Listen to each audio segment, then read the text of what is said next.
Ladies and gentlemen, our world is filled with chilling tales, from ghostly urban legends to mysterious rumors woven to test our courage. But sometimes, reality is colder and more terrifying than any story. The case I am about to share is not a legend, but a real crime that once shocked an entire community, exposing a heinous and brutal act that no one dared to believe. It is a stark warning about hidden dangers, about society's indifference, and about the darkest, most inexplicable corners of the human soul. On a morning in early May 2012, in a peaceful small town in the American Midwest, Joe Carter, a sanitation worker, began his day as usual. His job was to collect trash from public bins around the central flea market. While clearing a large dumpster in an alley behind the market, Mr. Carter noticed a suspicious-looking black duffel bag. It was unusually heavy, and a dark red liquid was seeping from it, giving off a pungent, foul odor that was distinctly different from animal blood. Curious, Mr. Carter used his hook to pry open the bag. He shined his old flashlight inside and let out a horrified shriek, stumbling back and falling to the ground. Inside the bag were not animal organs, but a severed human leg and a portion of a torso that had been almost completely defleshed. The police were notified immediately. A murder case with such a savage method and public disposal of a body sent shockwaves through the community. A special task force led by Detective Michael Vance, a seasoned investigator, was formed that same morning. At the crime scene, forensic experts began their work. They confirmed that the body parts belonged to a young man, but what was most terrifying was the nature of the cuts. "This isn't the work of an amateur," the medical examiner told Detective Vance. "The cuts on the bone are clean and sharp. The perpetrator defleshed the victim with the precision of a professional butcher. He didn't just kill this person, he processed him like a piece of livestock." This information, combined with the disappearance of the victim's large muscle groups, made Detective Vance recall a chilling rumor he had once heard. A terrifying urban legend about human meat being sold as ostrich or exotic meat. Could this urban legend be true? Detective Vance immediately connected this case to a string of mysterious disappearances of teenagers in the town over the past several years, all of which remained unsolved. He had a strong hunch that this was not an isolated killing, but merely the tip of a terrifying iceberg. The investigation immediately focused on the flea market, the most likely place for the killer to operate or sell his product. Plainclothes detectives were ordered to blend in with the crowds to gather information. They quickly zeroed in on two individuals who sold strange types of meat in the market. The first was a large man nicknamed Big Tony.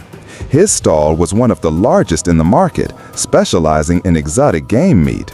He was known to be a thug with complex ties to the local underworld.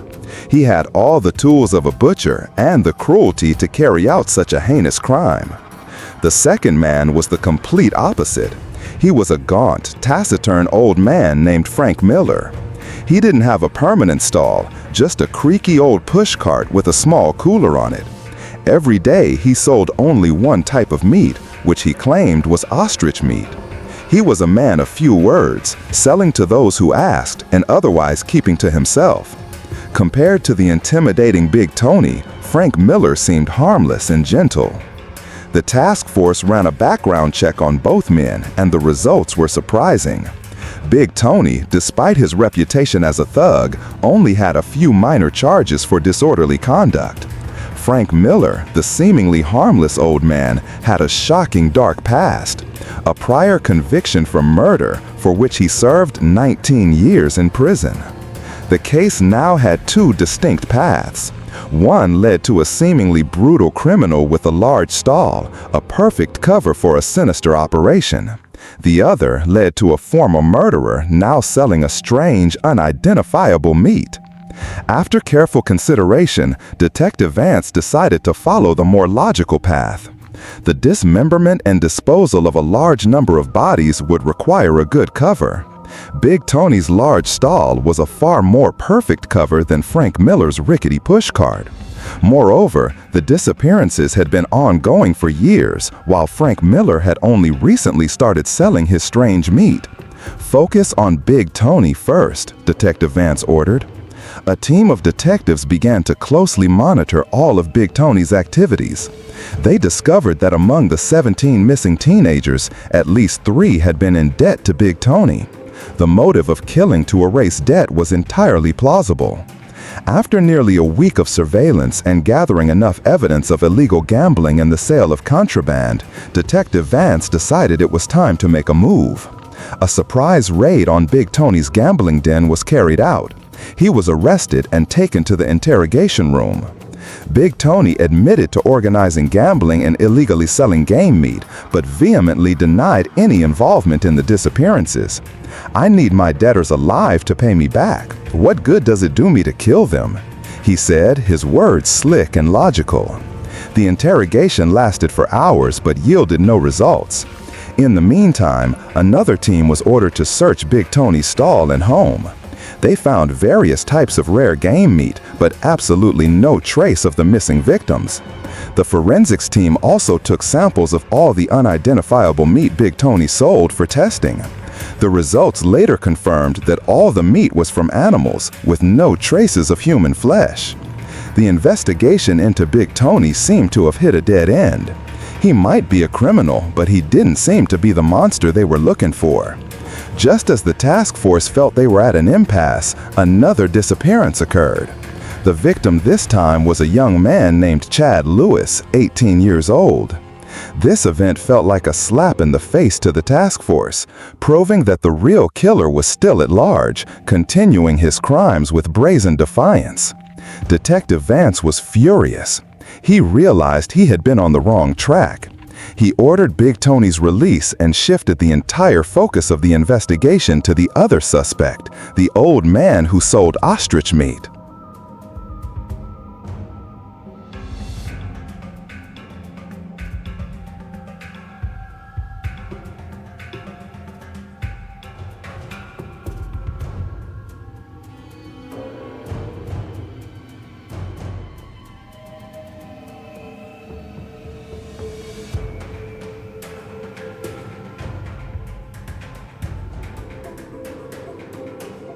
The investigation into Frank Miller was started from scratch, but with a new sense of urgency and determination.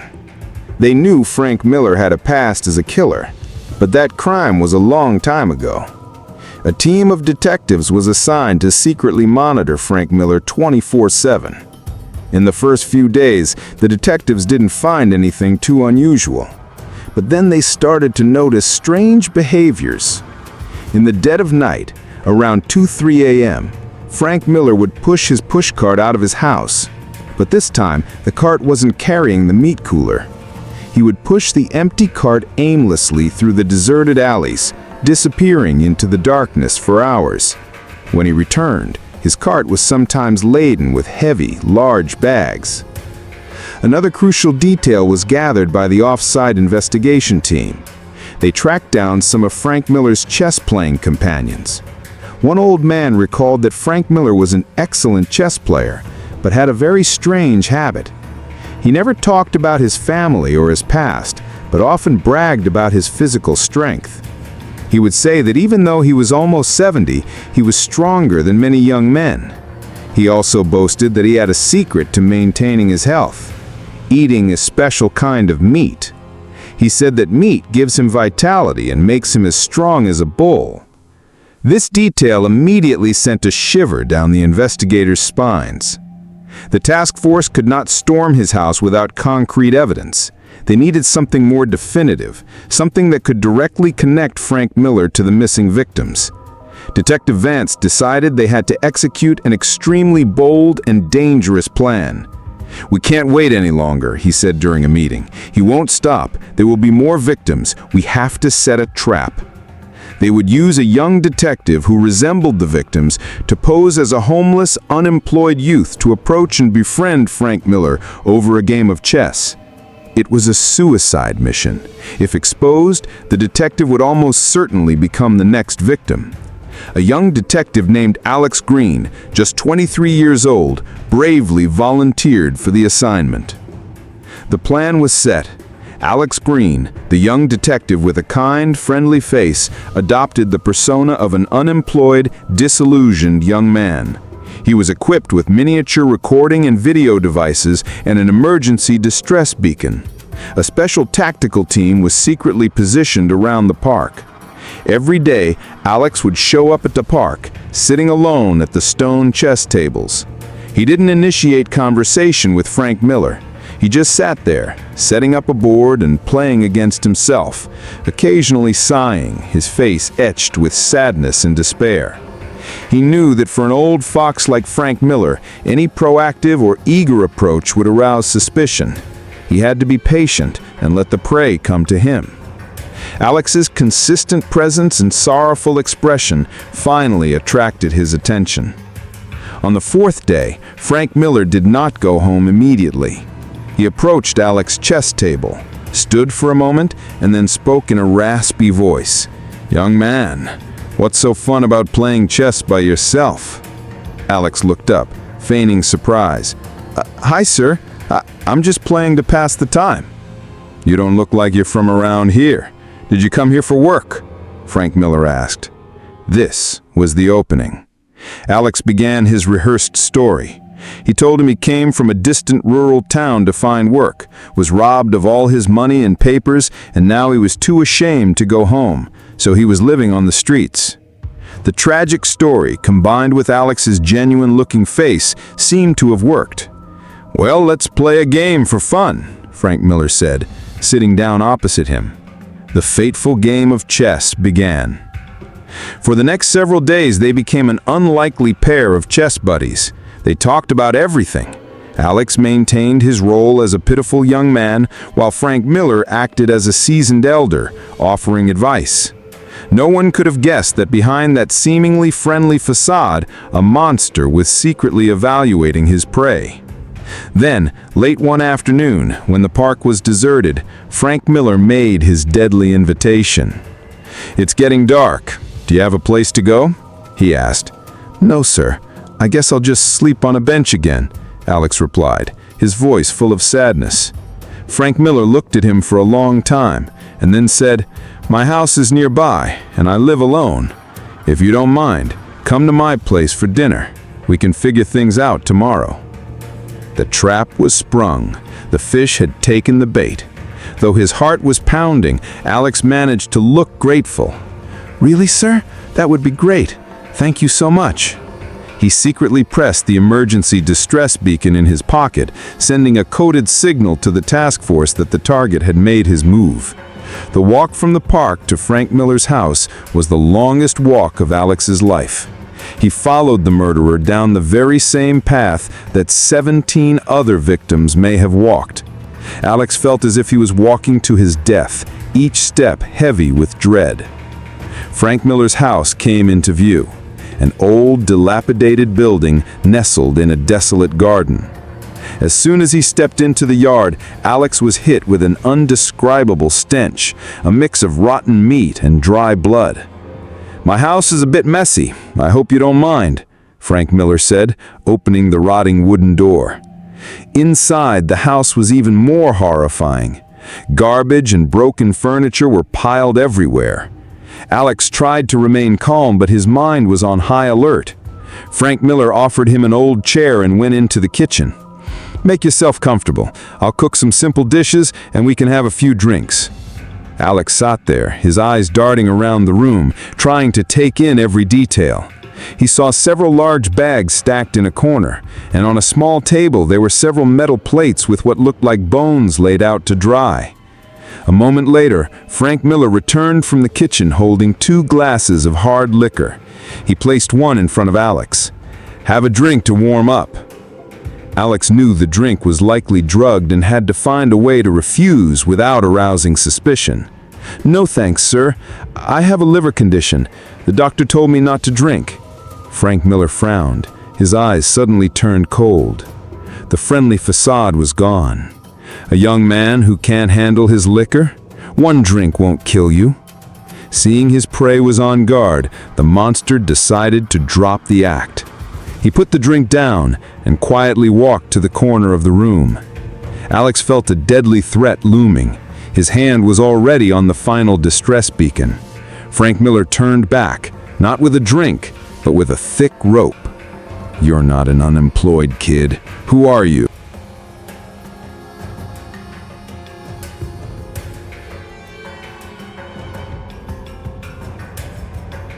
With that, he lunged forward. Alex immediately pressed the emergency button hard.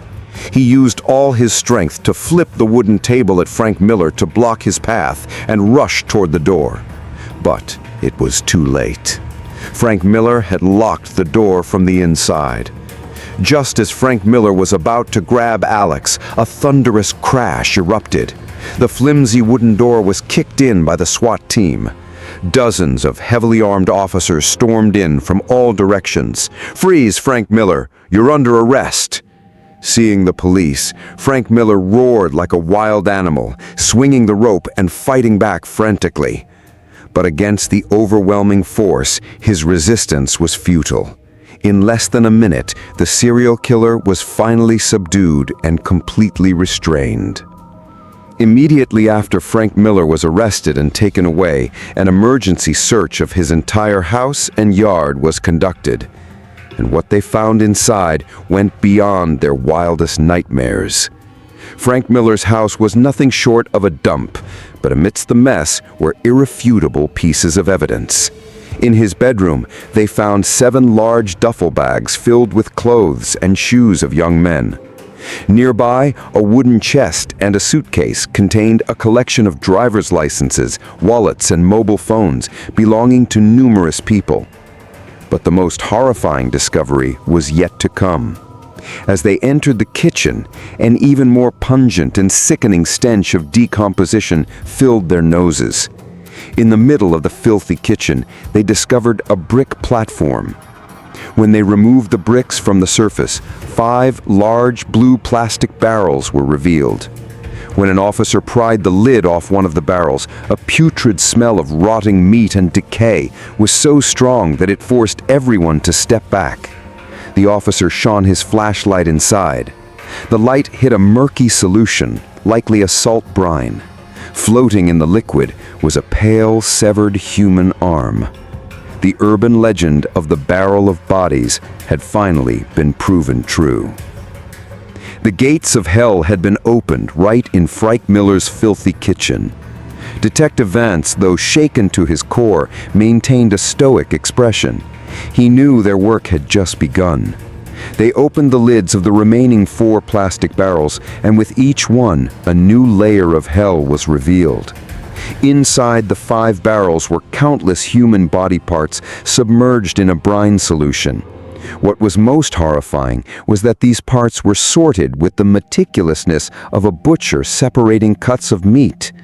One barrel held muscle and large, defleshed pieces of meat. Another contained limbs, hands, and feet stacked on top of each other. A third was filled with internal organs. But the crimes of the monster Frank Miller did not stop there. The search was expanded to the entire house and garden.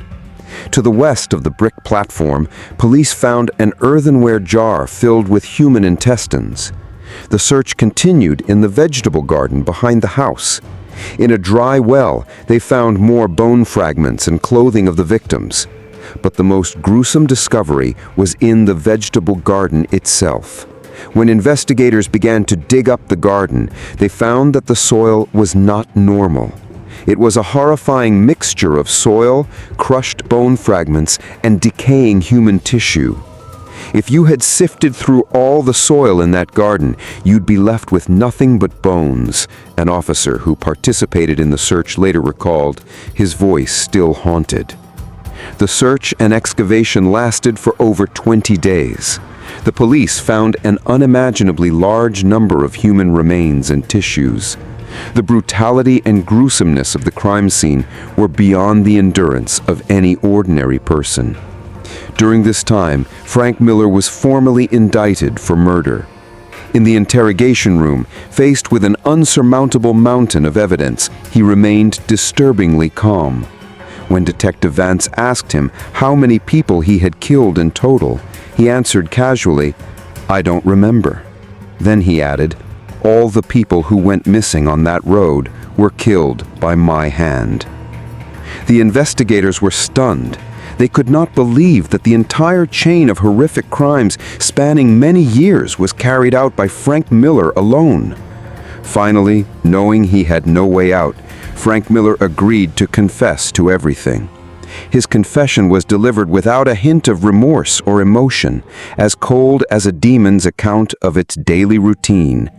He revealed his entire process of hunting, killing, and profiting from human remains. He confessed that after he was released from prison, his solitude and hatred for society turned him into a monster. He began targeting young men whom he considered vulnerable and forgotten. He said they were like lost lambs. He was just helping them find a new path. He recounted a typical case. The victim was a young man from out of town looking for work. He saw the boy sitting alone in the park for days. He approached him, playing the role of a kind old man, asking questions, and then inviting him home for a meal. The hungry and desperate young man gladly accepted without a hint of suspicion. Once the prey was in his lair, the true face of the monster was revealed. He drugged the victim's drink with a sedative. When the victim was unconscious, he tied him up with a rope. He then used a rope to strangle the victim to death. After killing him, his real work began. He dragged the body into the kitchen where he had already prepared butcher's tools. He said the hardest part is to work quickly, otherwise the meat won't be fresh. He began the professional work of dismembering the body. He defleshed all the major muscle groups from the thighs, back, and arms. These were the choicest, most tender cuts. He cut them into large chunks and placed them in the salt brine barrels he had prepared. He said this method preserved the meat longer and gave it a better flavor. He also removed the internal organs, cleaned them, and put them in a separate earthenware jar.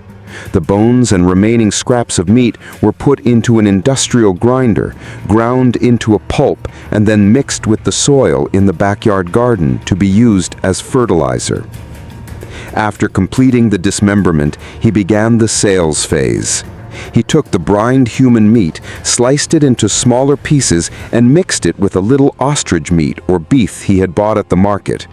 He said he had to mix it, first to make it taste more authentic, and second, to cut costs. Real ostrich meat is very expensive. Every day he would push his cart to the market and sell his horrific mixed meat. He said his business was quite good, and many people bought it and even praised it, returning for more. He used the money he earned from selling human meat to fund his life and continue his daily hobby of playing chess. Frank Miller's confession brought to a close one of the most brutal and gruesome serial murder cases in criminal history. With irrefutable evidence and his own confession, the court sentenced the defendant Frank Miller to the maximum penalty for intentional homicide, death. The monster was executed, ending his wicked life. Frank Miller's crimes were, of course, monstrous, but the negligence of the local law enforcement agencies was the fertile ground that allowed such evil to thrive. For many years, a monster with a double homicide conviction was able to commit his crimes right under the noses of the police. Dozens of young lives were lost, but their families received nothing but indifference. The apathy of those in charge allowed the tragedy to continue without end. It was until the truth was revealed that a series of local officials were subjected to strict disciplinary actions. The demon Frank Miller finally paid for his sins, but the lives that were lost can never be returned.